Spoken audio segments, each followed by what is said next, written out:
Basically had a mini melt. I had a meltdown leaving the military. I was in the fetal position for 3 days. System, that cycle, how is it going to get better? You know, we're committing to a sedentary lifestyle, and if we do nothing, nothing's going to happen. And if we keep doing that, we're going to get more of that. And that's so, 4 to 5 suicides right now are men.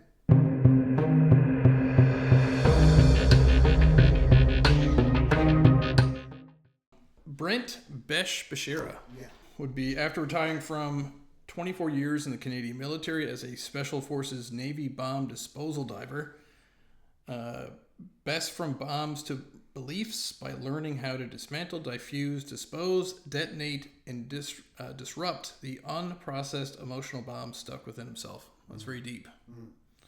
By sharing this method of understanding and application that continues to help himself and others to clear their vexations and live well, also a public speaker and avid cold plunger. Welcome on the show. Thank you very much. So, can I call you Besh? Oh, certainly. Is that Thanks. what you usually go by? Mm-hmm. Yeah. So, Special Forces Navy bomb disposal diver. How does one become that?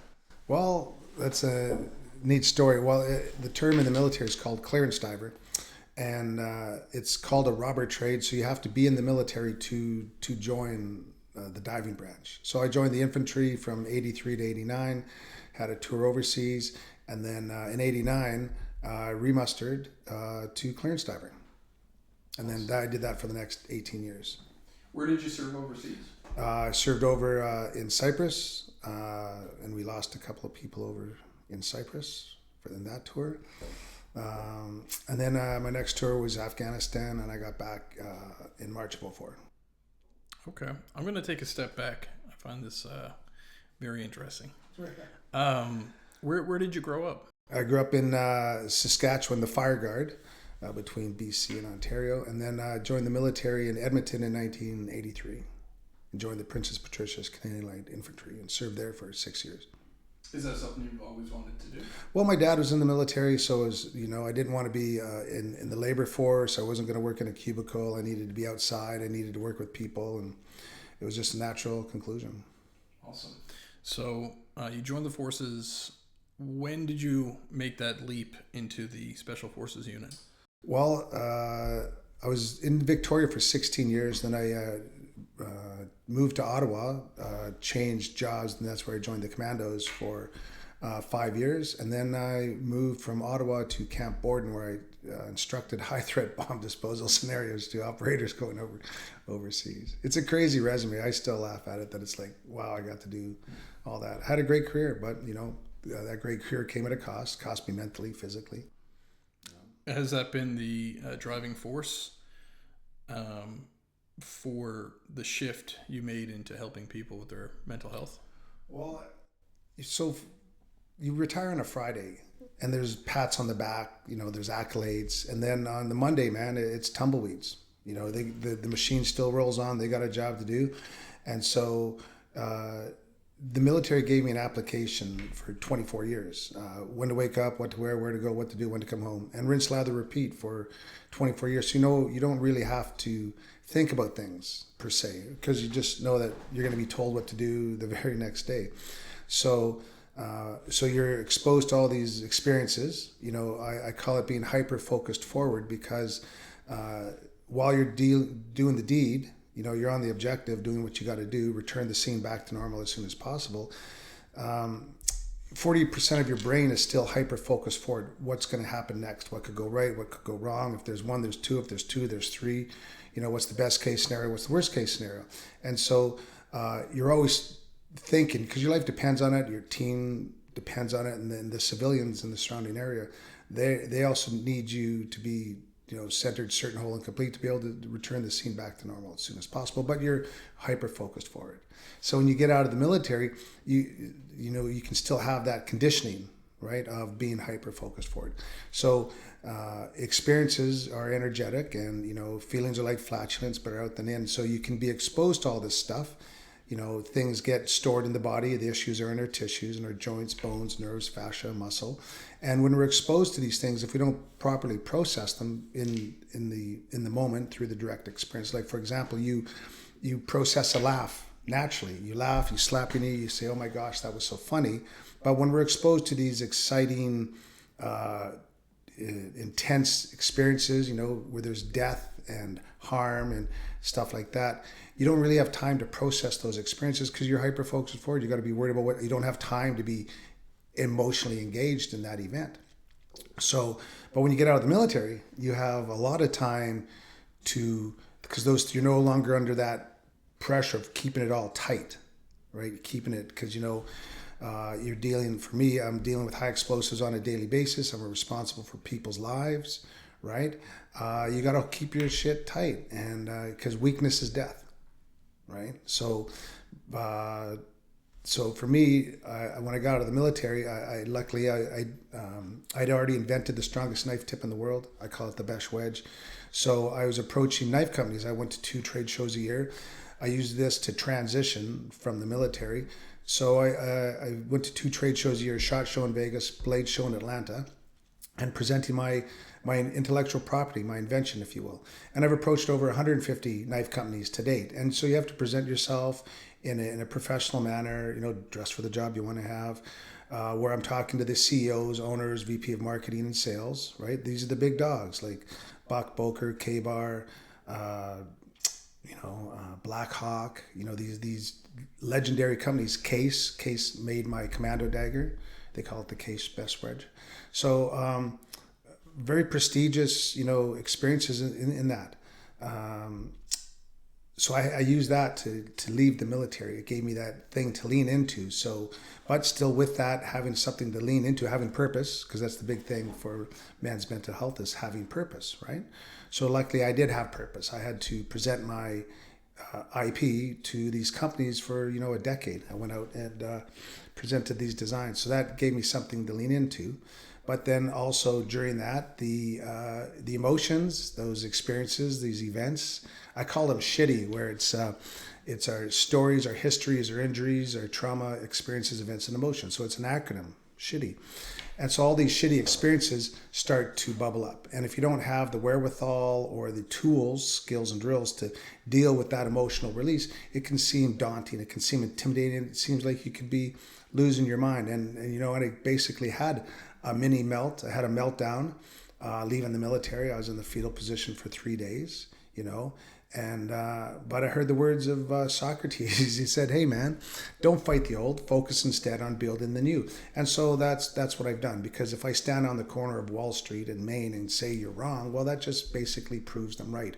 So by building the new, I focused on I became a student again, a scientist, an explorer, a philosopher, and I studied everybody. I studied all the poets, prophets, professors, painters, physicists, politicians, padres, priests, parsons, preachers, performers, playwrights, philanthropists, podiatrists, principals, pirates, and philosophers. And that's all the philosophers is simply a lover of knowledge. But I studied everybody. I studied Jesus, Buddha, Muhammad, Ronald McDonald, Deepak Chopra, Einstein, Confucius, Emerson, Thoreau, Lao Tzu, Lipton, Radin, Campbell, Joe Rogan, and Wim Hof. Basically, they're all saying the same thing, that what we put out to the world is what we get back. What we focus on, we attract. What we resist, persist. If we do nothing, nothing's going to happen. And if we keep doing what we've always been doing, we're going to get more of that, right? So these tenets is what I really leaned into. And because of that, I was able to diagnose, dissipate, delineate, dispose, disrupt, dismantle, diffuse, and detonate those IEBs, those internal emotional bombs, through breath work. Through breath work, learning to meditate, going for walks, these things, connecting to myself, because I just learned, all these people that I've studied, that's what they said to do. Be still and know thyself. Gnosis ipsum. So I just kept working at that. I couldn't run anymore. I beat up my ankles, knees, back, cervical, all that stuff's all beat up. But I could walk. So I had my 10 toes, my 10 fingers, and I just kept walking, deep breathing exercises, learning to meditate. And then in 2015, September 2015, my doctor had diagnosed me pre-diabetic. Shocking buys. And so the very next month, serendipitously, watching Joe Rogan, I saw this Dutch man from the Netherlands called the Iceman. And he says because he can, he says we all can. And so he's broken world records, mostly due to cold exposure. And the man swam 60 meters under a meter of ice on one breath. He's gone up into the death zone of Everest. He's also run a full marathon in the Namibian desert, with no water. He's done a full marathon up in the Arctic Circle just wearing, flip-flops and shorts in minus 16 degree weather, where the experts said he'd be froze stiff in 20 minutes, but the man ran for 5.5 hours. So, he can sustain himself in an ice bath for 3 hours. So, and he's just shown us what we're all capable of doing if we allow the body to do what it's capable of doing. So I went to Toronto, Poland, and Amsterdam to become an instructor in the method. And so that journey then has allowed me to adapt my body to the cold. I was in the pond this morning.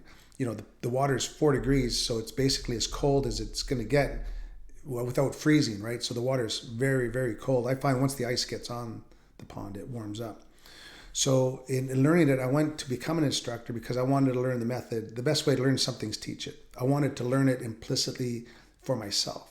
So that's why I went on that journey to become an instructor. And then with that, I started the Newfoundland Winter Crew. It's a Facebook page where I share this knowledge with friends.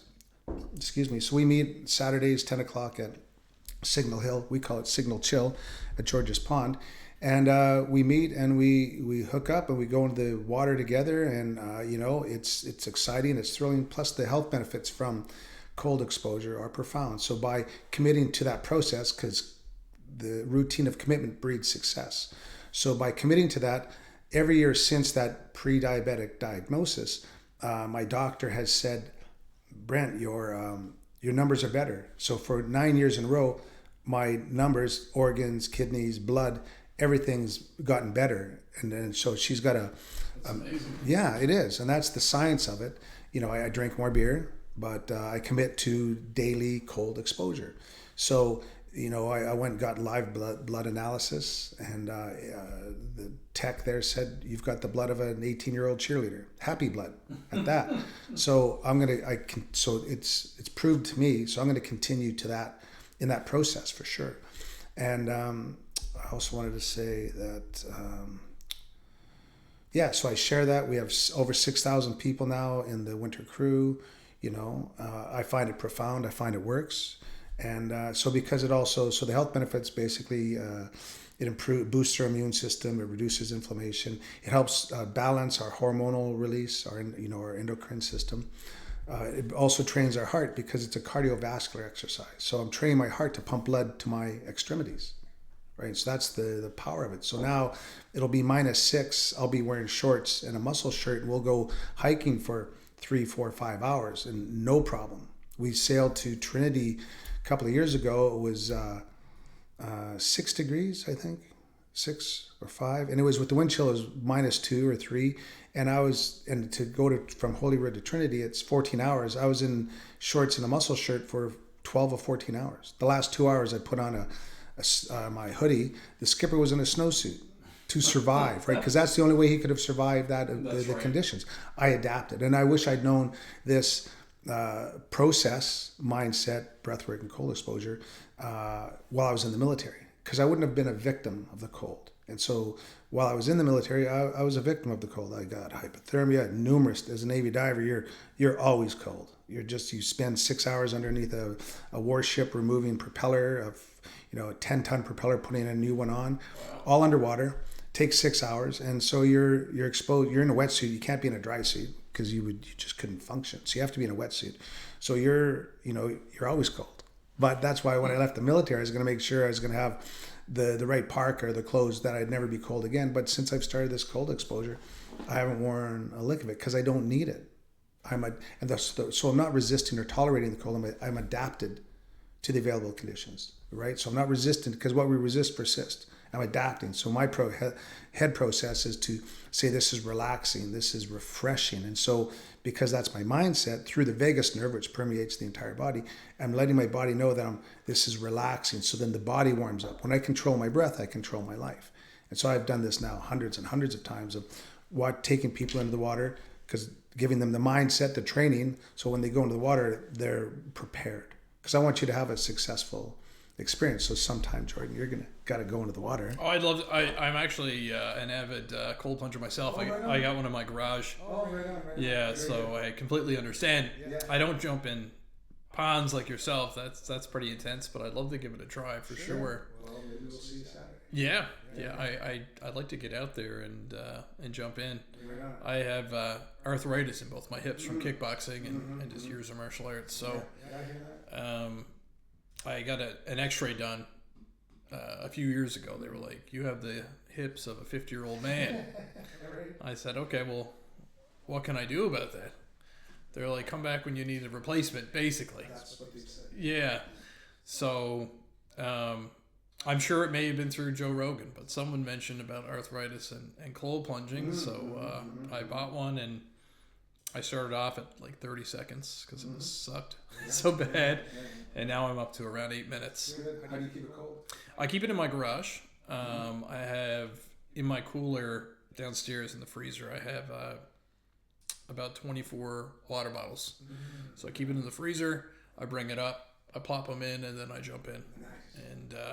And as you could tell me, I'm sure, but you know how you build up that heat shield when you stay kind of shivering.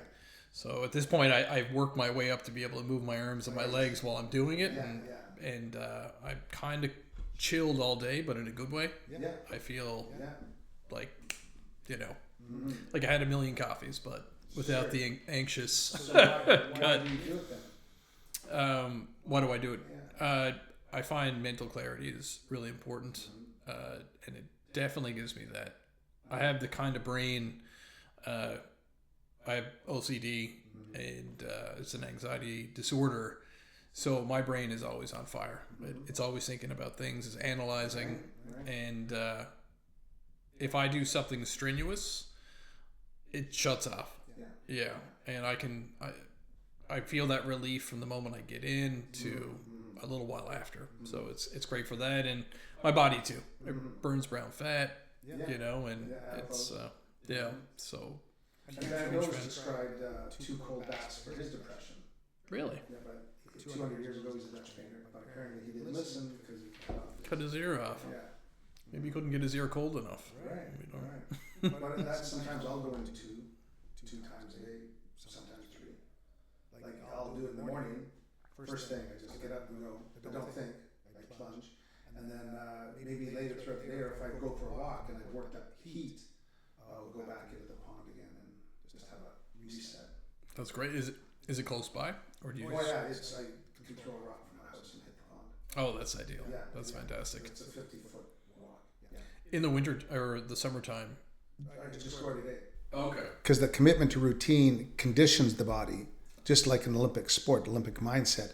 My commitment to my routine is what breeds success, right? I like that. Yeah, so by just that daily commitment, even though, well, you only need 18 degrees to start cold exposure, and the pond never gets to 18 degrees. So I'm always getting that trigger, and you'll feel that where is it? Where's my little, here's my little Wim Hof, that inner fire, right? That inner fire is us, adapting to those, to the environment. We're adapting it. So even by just going into a 12, 16 degree pond or the ocean, you're triggering the switches that activate the feel-good hormones, the oxytocin, the dopamine, serotonin, right? Reducing the cortisol, the stressy hormones, right? Naturally, costs nothing. And if one really, like, I know implicitly the power of the cold, so I do it. And if one really knew, they would just do it naturally. And in other parts of the world, most of the other world naturally does cold exposure anyways. You look at the Innu, farmers, fishermen, they're adapted to the conditions, right? They're handling rope and gear all year round without gloves. You go up into Norway, they have, like in Siberia, that whole villages will go into the water for like the ceremony, and they dig a trench, and through the water they go. So a lot of places already, Siberian kids go into the snow in their underwear, and they're pink, and then they go into saunas, and they go into the snow. And that Nordic spa experience where you're going through the different temperature pools, what that's doing is driving blood to our interior, right, through the cold, and then we go to the warm pools and the blood comes out to the surface. So that piston effect, remember we talked about at the beginning that the issues are in our tissues. And if we do nothing, nothing's going to happen. So if we have a sedentary lifestyle, those stressy experiences or worries, fears, doubts coalesce in our joints, bones, nerves, fascia, muscle. And if we don't do anything, because we're bags of water, if we don't engage the alveolar process, the gas exchange, if we don't breathe, then the stuff can't get into the bloodstream to get out. Right? That's why you'll smell some people's breaths and it smells putrid or rotten, because they do have rotting something inside of them, be it an organ or a condition of their blood. So by movement, breath, you just have to walk. And breathing, I lost 30 pounds, 30, 40 pounds, because you needed to be a beefcake to be in, right? But now I was under that stress. I didn't have that physical requirement. So I just shed the weight off, but just by walking and breathing. Because the only way to get the issues out of our tissues is into the bloodstream and to be breathed out. That's why masks aren't very good, because you're rebreathing expired air that needs to be expunged from the body. So breath and movement, that's why yoga is so powerful. You ever see a overweight yogi? No, right, because they're breathing exercises on a daily basis. So you can do a Wim Hof breathing method, which is high oxygens, low CO2. And then you can do like a 𝐬𝐽𝐾𝐭 method where it's high CO2, low oxygen. But in this end of the spectrum, it's all in Vedic terms or Hindu terms, it's under Kumbhaka. So there's a Baya-Kumbhaka and there's an Antari-Kumbhaka. Baya-Kumbhaka is the high oxygen, low CO2. So big inhales, activating the sympathetic nervous system. And then when we use breath retention, or we go to 𝐬𝐽𝐾𝐭 method and we're breathing light and breathing right, or LSD, long, slow, and deep diaphragmatic breathing, we're activating the parasympathetic nervous system, right? On the inhale and the exhale. So longer exhales, where we're exposing ourselves to high counts of CO2. And on this side, it's high counts of oxygen. So in this process, in this the Wim Hof side of the house, it helps deactivate pain receptors as well. It also helps deactivate the cytokine proteins, right? The inflammatory proteins. It also creates its own anti-inflammatory protein, interleukin 10. So that helps also reduce inflammation in the body. So through breath work, so the breath work and the cold are two different modalities. You don't need to do the breath work when you're going into the water. And so you can also do 𝐬𝐽𝐾𝐭. If you Patrick McEwen from Ireland, he's really an advocate of the 𝐬𝐽𝐾𝐭 method. So his handles the oxygen advantage, and I think his last book, I'm halfway through, is The Breathing Cure. Again, all light, slow, and deep breathing. You're not creating an adrenaline rush, but you're feeling an oxygen starvation. One thing I want to mention specifically is with the Wim Hof breathing, it's attached to cold, because that's Wim's thing, is mindset, breathwork, and cold exposure, is we don't do the deep breathing exercises in the water. Safety point, because there's a potential risk of fainting. And if you faint in the water, there's almost a certainty of death. So I just have to say vehemently that the only breath work we do in the water is a yoga breath, in through the nose and out through the nose. In through the nose, out through the nose. So when we're doing that light, slow, and deep diaphragmatic breathing, super slow and super in, we're focusing on the present moment. That delineates any judgment of the moment, of being cold or anxious, just by focusing on the breath. Because when we control our breath, we control our life. By controlling our breath, we're telling the body, this is okay, this is all right. And so the water is kind of like a metaphor, and literally, it's a stressful condition. And we know, like Wim says, the cold is a noble, righteous teacher. So by exposing ourselves to this, we're adapting. We also have physical benefits. It's also that literal metaphor for life, that when we're exposed to stressful situations, in through the nose, little retention, out through the nose, little retention, like the box breath, right? In for 4, hold for 4, out for 4, hold for 4. So by controlling our breath, we control our life. When we see people going into the water, right, they're telling our body, this is not all right, this is not okay. So the body responds like that, and then we get cold, right? And then, whereas when we control our breath, we regulate our heat by taking control of it. Does that resonate? It does. It's interesting as you go through these natural techniques to, to feel good, really. And technology is bigger than ever, obviously. I'm sure, generations if it's a phone or a TV or today's phones, like we're pulled into these unnatural places where you're sitting in front of your phone, you're looking down, you're sitting in front of a computer all day, right? So, and then I find, at least, we're avid campers, myself and my family, and it's so hard to be unhappy in the woods, you know? And it's, the nature is there, and we're creating this issue, I think, a lot of times. You know, I have some friends who have been in bad mental spaces, but when you look at their life, they're inside all day, they're sitting down all day, they get off, they sit down again, you know, and then you worked all day, you don't want to cook a healthy meal, so you eat trash. But pulling yourself out and giving yourself some time to reconnect, it's yeah, no, that's well, that's what I find is in this, you know, I'm involved with the Committee for Men's Mental Health, involved with a couple of associations for men's mental health. And well, one of the big things I find is the conversation of before we give our power away to pills, and certainly the medical system is a tool, but a lot of the times I find that they're just focusing on the symptoms versus going to the root cause, versus you know, taking the pill right away. Have we considered going for walks, analyzing our weekly food intake, you know, the diet?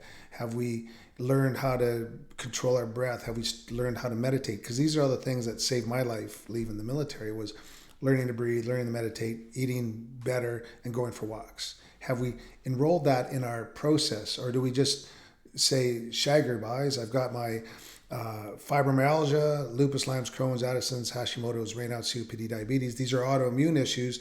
These are diseases that are lifestyle choices, right? I know several people that won't go for a walk, will deny going for a walk, would rather just take their anti-inflammatory pills and their pain pills, but they haven't gone for a walk in years. They eat poorly. So where in that system, that cycle, how is it going to get better? You know, we're committing to a sedentary lifestyle, and if we do nothing, nothing's going to happen. And if we keep doing that, we're going to get more of that. yeah. We need to break that cycle, and that's, so, you know, 4 to 5 suicides right now are men, right?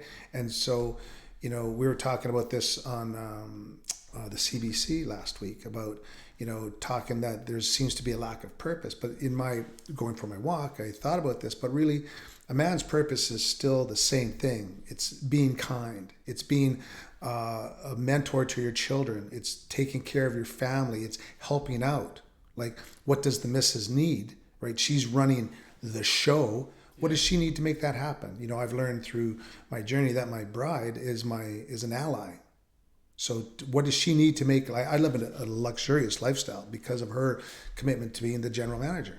What does she need to make that happen? Because I'm living a great life because of her forecast and her ability to, you know, make all that happen. All the meetings and all the stuff, that the engagements we have, you know, the activities, is directly due to her running the show, because that's what they do naturally. So my role is to help that action, that activity out. So I do. And so because of it, I live a fantastic life, right? It's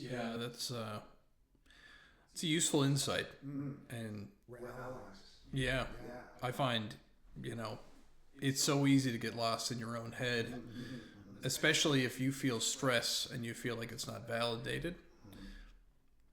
But something I learned recently, actually, was I was speaking with a doctor friend, and he said, when people feel anxiety, they can't feel gratitude. So if you are living in a super stressful situation and someone's there helping you, you won't even see them, you know? So it's interesting that you came across that, especially with your wife. If she's allowing you to, you know, follow your dreams, helping her out, that's great. Right. You said something, I can't remember. You just said something, triggered a thought. Great points, because, you know, what other options do we have other than to be kind? If we're going to be something in life, we might as well be kind. And that's what it was with the gratitude thing. Is like you said, when you're stressful, you can't be gratitude. Conversely, if you're grateful, you're not stressful. That's a good So, but what I like, one thing I learned years ago is if one needed a prayer, thank you would be enough. So in my meditations, like I'm getting up most mornings at 3 or 4 in the morning, and I just sit on the couch. I wear a blindfold and earplugs, and I just listen to the universe. I'm working on projects. So prayer is the casting of our intention. Meditation is listening for the answers. So by being still and knowing ourselves, I just listen, and then I get, oh yeah, right, I want to do this. And so I have 2 books, a chore book of chores, right? I got to do this. But then it's like I'm working on projects that are inspiring, and then I get those messages, those pieces of toast, those little pop-ups, and I write those down. So what was the point? So I have, the only prayer I have is just thank you. So as I'm just sitting there, or many times throughout the day, I'm just thankful the fact I've got 10 toes and 10 fingers. I've got my faculties for the most part. So I just really just thank you. And then, it helps reduce the stress, because while I'm being grateful, I'm not in a stressful or activated, state. Can you see that? Because 2 things can't exist at the same time. Absolutely. Right. Yeah. So by committing to gratitude of just a warm meal, of hot and cold running water, back to the simple things, the necessities, helps. I find that really reduces stress in my world, for me. So for me, gratitude's a superpower. That's beautiful. On that, let's take a break. Okay. So, taking a step back for a minute, you leave the military. Mm-hmm. You have to bring yourself back into normal life after very high stress situations. You're in the fetal position for 3 days, Mm-hmm. and then you start getting into natural therapies. Mm-hmm. At what point, or do you ever get to the point where you're kind of at a base? Do you find yourself kind of slipping back, or are you in a good mindset now where you can kind of blast yourself forward? Well, that's a great question. Firstly, I work at it every day. Some days I'm the bug, some days I'm the windshield, So I still have things that come up. I've got grief, I've got loss. Things still come up from the experiences I've had. But what I have now is really strong skills and drills to sort out very strong emotional awareness, intelligence, and regulation. So I really commit to the program of breath work, meditating, and the cold exposure, because it works. And so when I feel like some days, if I've been eating shitty, like too much carbs or whatever, I get, I'm not feeling good, I'm off. I can be short, I can be curt, I can have, be angsty, with my bride, just not having the capacity to be, emotionally aware, let's say, just being short some days. So I work at it. Again, I work at it every day, man. That's it. So what does a day look like for you? Well, the cold plunge, we've got a schedule, right? So we commit to Mondays. So we commit to our because we have a couple of businesses. So we commit to the administration of that. So one of the things I learned from the military was orders format. So we do the same format of our businesses every week. So every Monday we have our heads of department meeting, which is the 2 of us, and then we go through the logistics of what orders in, money's out, that kind of thing, really scheduling our projects. We're very active people. We're not busy. Busy is when you're living someone else's dream. Active is when we're living our own. So we're active people, really committing to our craft with our creativity, So I really study the format of creativity, because it's a process. And so when we commit to that process, we get the results. So again, we work at every day, but we look back through the projects, the hundreds and hundreds of projects, it shows up on our screensaver. So we just see we've done a lot of things, and so we commit to that process. And then we have a studio day in there. One day of the week, she goes to town. One day of the week, I go to town, kind of thing, separate, because we need to have our own lives. And then Friday's date day, and we commit to packing up some egg wraps and then hiking into the woods. I use a metal colander to make a fire, and then that way you're not leaving a footprint. Because to make a fire that you can burn a pot of water, you need a lot of wood and all that. Whereas when you use a colander, you can get a metal trivet and stick it on it and put your fry pan, because the trivet's upside down, put your fry pan on it. You can cook, you can boil water, and you can, because we have a fry pan we take with us, we cook up some wraps, sit by a river, sit by the ocean, but we're out in nature and just committing to that process to be together and being out in nature. And then the weekends usually something family. Yeah. Okay, getting that quality time in. Yeah, It's definitely important. Mm-hmm. Absolutely. How long have you and your wife been together? Over 20 years now. Wow. Yeah. What's your secret? Well, I read something is marry the right person, because this determines 90% of your misery or happiness. And keeping it respectful and fresh. She's my bride, not my wife. She's my bride. So I really commit to that, and just, cuddle times and stop being an asshole. Like, that's my thing, is just, in the military, you got to be, as a sergeant or a petty officer, you got to be, on. You got to control, and you don't need people kibitzing your decisions. Civilian women don't operate that way. So you got to learn to have dialogue, have that conversation. So, learning back to this, to transitioning to civilian life. I had to go take driving lessons again, because in the military, driving, in certain situations, driving fast saves your life. So, I went back and took driving lessons to help that's how civilians drive.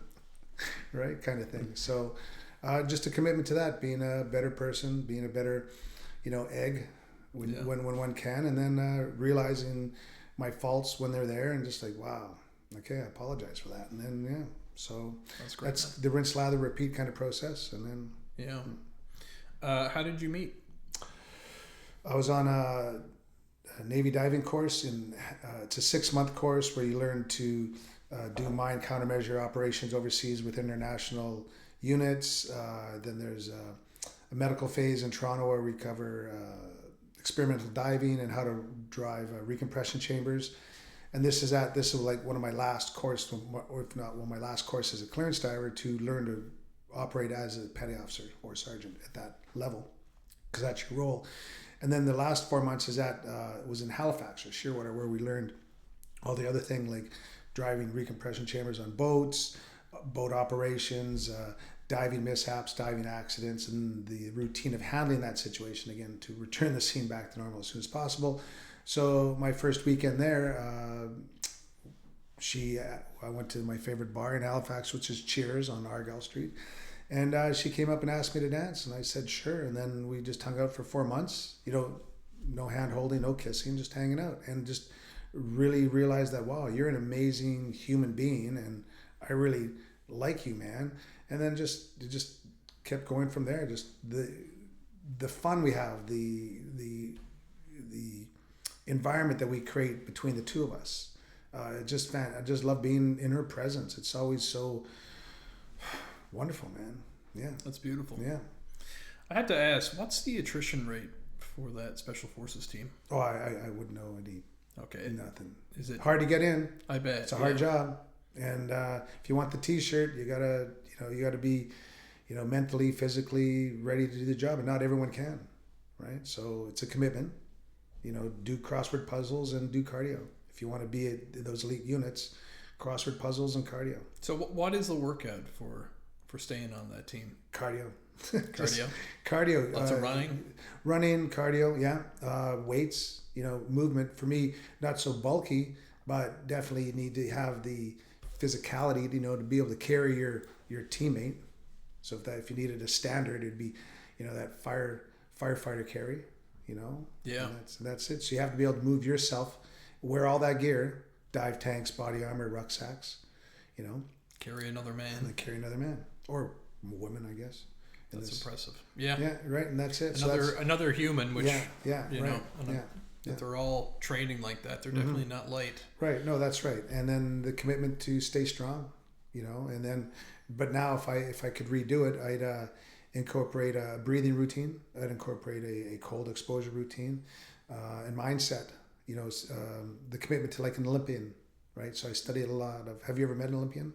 I have not. They're an amazing, I met two biathletes, and I've studied that mental process. Gentleman Lanny Basham, who's a shooter, Olympic shooter, just talks about the process of mindset, how to prepare oneself, stay process oriented versus outcome oriented. So that's part of when you're doing your job, to stay present to the moment versus the outcome. Because if you have outcome orientation, then you could have disappointment because you have expectations. So the whole process is to stay process oriented, stay through the swing or stay through the shot to ensure follow through. So that's part of the game, to stay process oriented and to stay in that mnemonic or that mantra of the goal, the focus. What do I need to do? What do I say to keep me in that groove of success? Because I know I know what the points of that I have to hit to ensure. It doesn't matter if it's a spike in volleyball, a 3-point, or whatever. There's a process to the mindset and then the action. So it's a routine of saying the right things at the right time to ensure that I'm focused on the follow through or the throughput of that shot. Wow. Yeah. So as part of your healing, I know you mentioned earlier about having to turn off the constant pressure of being on guard. Mm-hmm. I still deal with that. I got bouts of paranoia. I got, and I work at it. I work at it every day, man. So as a veteran, was there any help that you got from, the country or the government when you came back? Great question. That's a great question. So, I was on medications for 7 years for the anxiety, depression, paranoia. So while I was in the military, I went to the doctor and the psychologist and said, hey, look, I've got pain in my chest, shortness of breath. I'm having difficulty focusing. Do you have any tips, tricks, or skills or drills? And they said, we don't have any of that, but we got pills.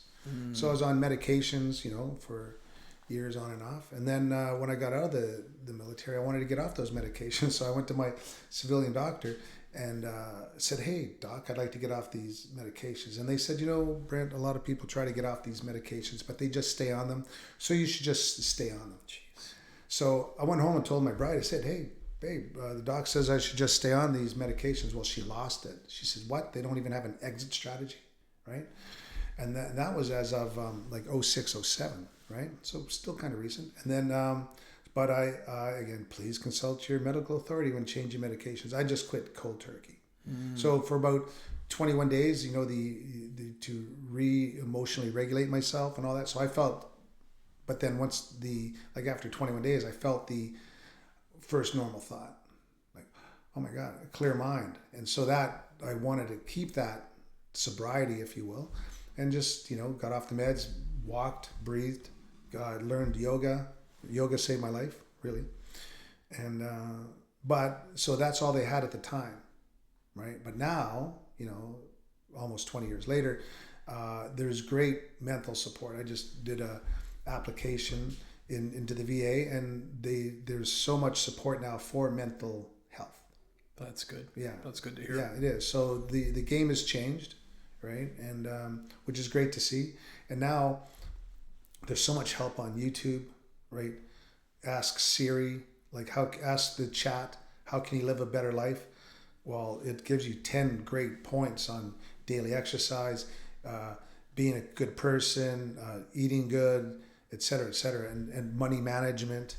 Live within your means, things like that. And so if you follow those, how to be successful in life, if you did that work, and that's what I emulate or try to do on a daily basis, you're going to get the traction. And that's what all those poets, prophets, and professors were talking about. Back to that daily application, right? So the military gave me a daily application. I needed to recreate my own daily application. So again, I took those 3 months off. I used my military skill set of pattern recognition, applied it to life, started to see the commonality of life, what all those smart cats were saying, and then just started to apply those techniques to my own life, because clearly if it works for those guys and they're writing about it, just telling their story, then it could work for me. And so I did start applying daily application. I did it for myself. And I know if this can work for me, these techniques can work for other people. So that's what I really commit to do, is sharing these tips, tricks, and tools with as many people as I can. So I really appreciate you giving me this opportunity to share my story. Oh my, it's priceless. The information that you have and to share. Going back to when you mentioned the prescription loop. Years ago, when I was in university, during exam time especially, my OCD was out of control, and transitional time, chemicals in your brain around 25. So it was just too much to handle. Went to my doctor. He said, all right, well, try XYZ, SSRI, and completely wiped my personality. Right. It was, I had no OCD, but I had no personality. Right. And I was at a show with some friends. Yeah. And I was just in the back staring. Like I couldn't really take in the experience, And so I stopped using that. And then we had our second a couple years ago, and completely sleep deprived. Slept 4 hours a night for 2 years, Oh, yeah. So I was insane, so sure. It came back and went to my doctor and back on a prescription. Right. But did they ask you about your lifestyle at the time? Nothing, right? Diet, lack of sleep, whatever. And I was too tired to even bring it up. Right. So but that should have been their role to ask you about absolutely. I'm like, I know what OCD is like. I have it again. It's becoming unmanageable, and they gave me the prescription. And this time what ended up happening was I took it and it would be fine. And then I don't know if it's something to do with the half-life, but it would just delve me into a deep depression. And I was like, was it the same prescription? It was a different drug. Okay. It was another SSRI. But I was, it doesn't work for me, and I'm not a doctor, of course, but it just doesn't work for me. So what I ended up doing, I read a book on cognitive behavioral therapy, CBT, and I literally just created a recording of all of the things that stress me out. And I would white knuckle it, listening to it for 45 minutes a day, just sitting there. Then I started walking the dogs, listening to the thing, and I still have it. I still listen to it daily. And I add to it. If there's new stress, if there's new fears, I put it in there. And how do you find it? What does that do for you? It makes me take it on the chin, and it makes me take the power out of them being triggering. Because you're naming it and claiming it. Exactly. Right. I'm like, okay, that's what that is. Where'd you learn that technique? In the book, What's the name of the book? It was cognitive behavioral therapy for anxiety. Right on. Yeah. I believe CBT for anxiety. Yeah. Right on. And in the book, they talked about one therapy was this person was afraid of toilets. Right. So what they did was every day they would have to put their hands on the toilet. Yeah. For 15 minutes. Tie traction, or there's a term for that. It's exposure therapy, I think was what the term they used. But after a while, the triggering effect of being afraid of a toilet went away. Diminished. So for me, it's like stressors and things that I fear, death of a loved one, whatever. That was triggering for me. So it would create an anxiety in me that I would carry around. Yeah. Right. So I was like, you know what? I just got to take these on the chin. So, I'd say all these horrible events that could happen. Right. A child dying, like everything. Right. And completely took the wind out of the sails. Sure it does. Right? Absolutely. So, but it is a thing I have to do every day. Like you said earlier, it's a day-by-day thing. It's... you can't take it for granted. Right. So it's that's a laconic kind of method as well, because the Spartans before battle, because they all had long hair, they'd walk around and talk about all the horrible ways they could die. Right. It'd be funny to get stabbed to death. Or stuck in a spear. And so because of that exposure, it diminished the fear response to combat. It's brilliant. Yeah. So when that's what you're doing, is you're reducing your fear to your daily stressors by the mental exposure to it. And then you're becoming more emotionally aware of your state when you're, thinking of things or exposing yourself to things. Yeah, very absolutely. It's nice to see there seems to be a transitional period right now, especially with podcasting and information. Yeah, yeah.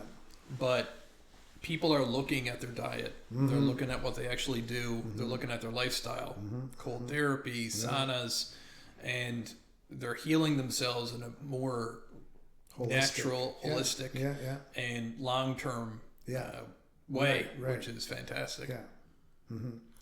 So,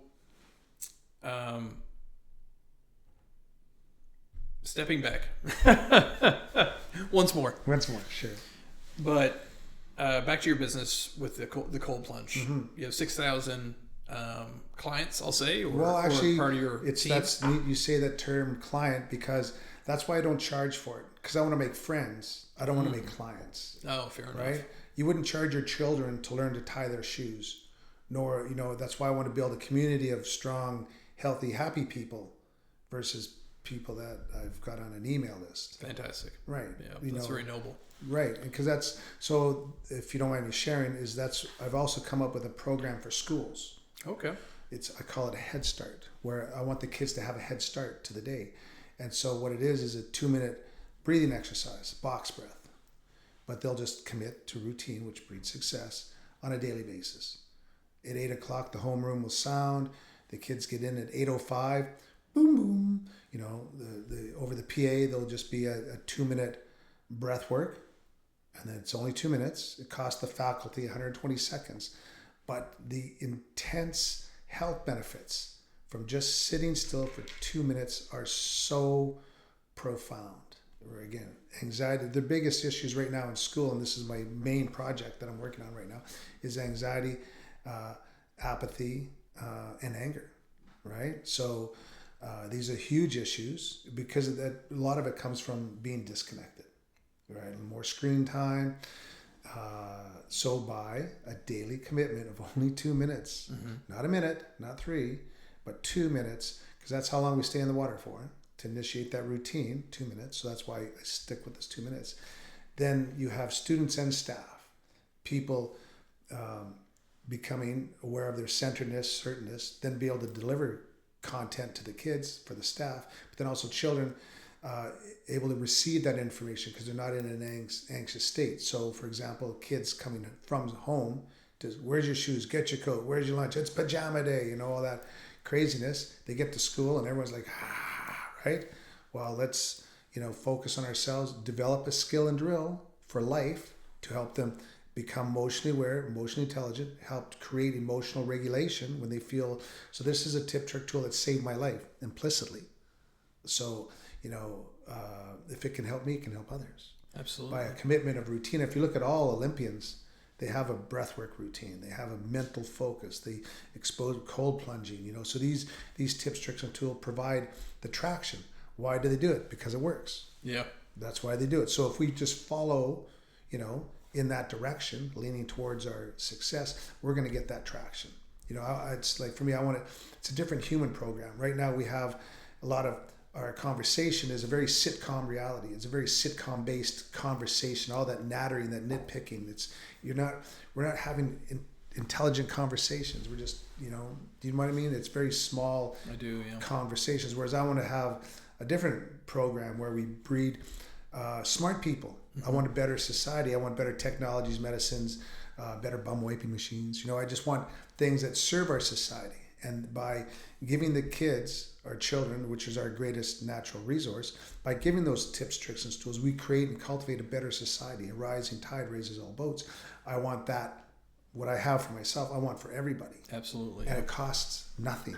It's 120 seconds of just sitting still and focusing on your breath. And the health benefits that come from that are so profound. I just, again, reducing anger, apathy, suicide reduction. It's going to cultivate more kindness, compassion, gratitude for themselves and then others. Like I've learned recently, it's called the second coming of Christ. That entity, that personality, Jesus is long since gone. But the message, when you get that second coming, you get it for yourself. You get that love, compassion, understanding, gratitude for yourself. When you get it for yourself, then you can share that with others. So for me, that's what the second coming is, getting that an ultimate compassion for ourselves. And when we get it for ourselves, we can share that with our family and our friends. That's beautiful. Yeah. Yeah, there's we have 2 young boys, and I can see a difference when our oldest is on a device. After, like, during it, he's angry. Yeah, right. You know, and anxious. Oh, my precious. Oh, absolutely. But we go out in the woods. He's a different kid. Right. You know. Right. Out on his bike, Right. running around, catching Right. frogs. It's no, that's Neat. that's great. Yeah. Your toolbox. So you have your 6,000 friends. Yeah. Do you find that there's many veterans that are hopping aboard and availing That's a of your great tools? question. Not that I've noticed, you know. Okay. Not that normally when you go to a Wim Hof event, it's 80% men and 20% women. Like when I went to that one show in Toronto, it was a workshop with Wim for one day in Toronto. You know, there was 80% men, you know, 20% women, and all sizes and shapes, everything from, you know, long distance runners to big gronky types. But it was a neat group of people. Everyone was a character, and that seems to be also what is happening here with the Newfoundland Winter Group. Is just everyone's a character because they're, you know, they want to do something different. They want to do something sensational. Makes for a great selfie, but also the sincere health benefits that come from it. You know, and we're adapting. And Newfoundland can be an inhospitable place. It can be absolutely barbaric with the winters. So by taking it in the face first, the rest of the day is breezy. That's right. It's so like, okay, it's not worse than sitting in the pond for 5 minutes or 2 to 5 minutes, right? So I can easily handle walking from my room temperature car to my room temperature mall. Because that's the thing that, you know, I want to share is that for us, we live in this Western society. So we live in these room temperature boxes year round. Where's the challenge? What seems to happen, and this is a mechanism, don't take my word for it, but seems to be what's happening is when we seek comfort, you know, all the time, and if we don't give our bodies a challenge, you know, we're in this very seeking comfort society right now. If we don't give our bodies a challenge, our bodies will give us a challenge. And that's where those autoimmune issues comes from, that fibromyalgia, lupus, Lyme's, Crohn's, Addison's, Hashimoto's, Raynaud's, COPD, diabetes, and some cancers come from this seeking comfort. Whereas when we give our bodies a stressor, either through heat or cold, they're called shock proteins, that, you know, helps activate an immune response. But like that's why when we work out, you know, we're scarring our muscles, but we're getting stronger. Same thing, and that's that shock protein, that shock to the body. So when we do that shock ourselves by choice, you know, then we develop that resistance, that adaptation to the cold, and that's where that comes from. That's awesome. Yeah, it's comfort definitely breeds issues. Oh, right. You know, and I like 𝐬𝐿 𝐫𝐤𝐿 a lot. Right. Yeah. Discipline is freedom. And the Yes Theory kids, they talk about seek discomfort, right? And, so, and it makes a lot of sense. Right. I also do the sauna. I try to get that as hot as possible. You know, you feel good afterwards. It sucks while you're doing it, but you're controlling it. Yes. You're choosing to sit there. Yeah. You know, and then in 20 minutes you get out, you feel like $1 million. $1 million. Yeah.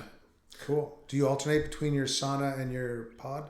I do the pod in the mornings. Yeah. And I do the sauna after the gym. Right on. Yeah. Good. So usually I have about a 2-hour break in between the cold and the workout. Cool. But yeah, I find after I get colds, I just like need to read or work on something. Yeah. I kind of got that, but lifting weights is right. after the cold is I find it impossible. Yeah, right. Yeah. A last question for you. I ask this to all my guests. Okay. What do you believe, for those listeners out there who are currently going through a tough time, is something that they could do to make a difference? Well, it's a great question, and that seems to be the ongoing conversation for our society right now. And really, if I was to share with anybody when I sit with friends and go for coffees, is just learning to be still, learning to be comfortable with our uncomfortableness for a couple of minutes. You know, I learned to meditate back in '95, and I hit the stopwatch and was, okay, I'm going to sit, but then all these thoughts came rushing in, and I was like freaked out, and so I was only sitting there for 30 seconds. So I had to learn to sit with my own thoughts. Thoughts are simply pictures in our mind with only the meaning we give it. So learning to sit still and just breathe, watch our breath is important. An exercise routine, walking. Walking is the best thing. It doesn't have to be complicated. Go for a walk around the block. Just a commitment, 3 to 5 times a week, where you just go for a walk. And I mean, if someone is in a really sad state, going for a walk, I've always felt better after every walk I've gone. The breath work is indispensable.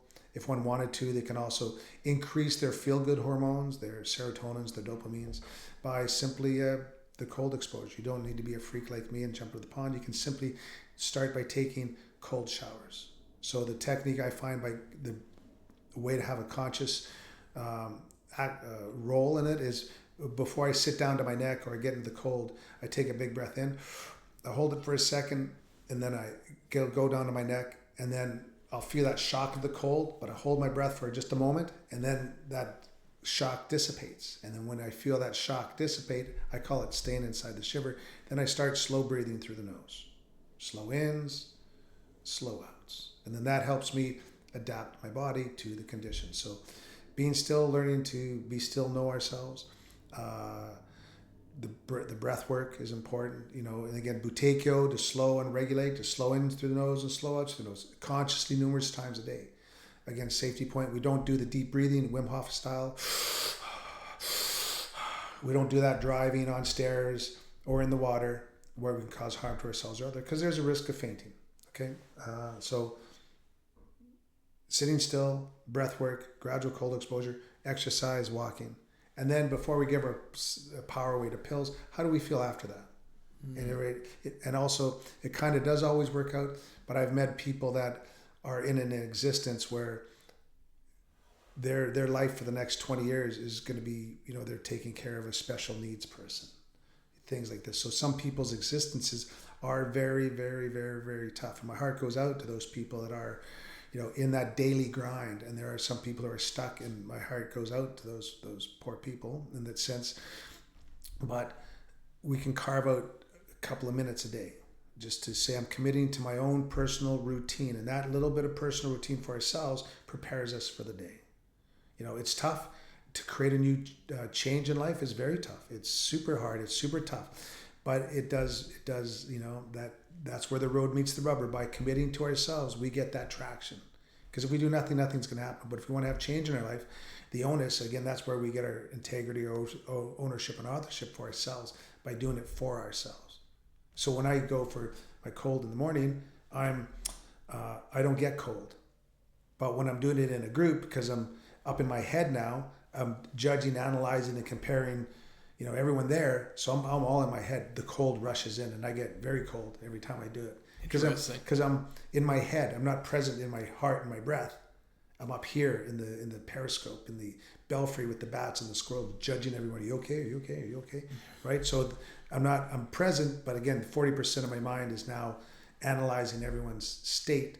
So I get cold. But I'm okay with being cold. I've been cold a lot, so I don't mind it. My body's cold, but I'm not cold. Right? So the body's got to warm up. So it's kind of a challenge. I like it. I'm going to really focus on that this year, to be more relaxed versus so judgy. So we'll see how that, that's my challenge now that I'm aware of it.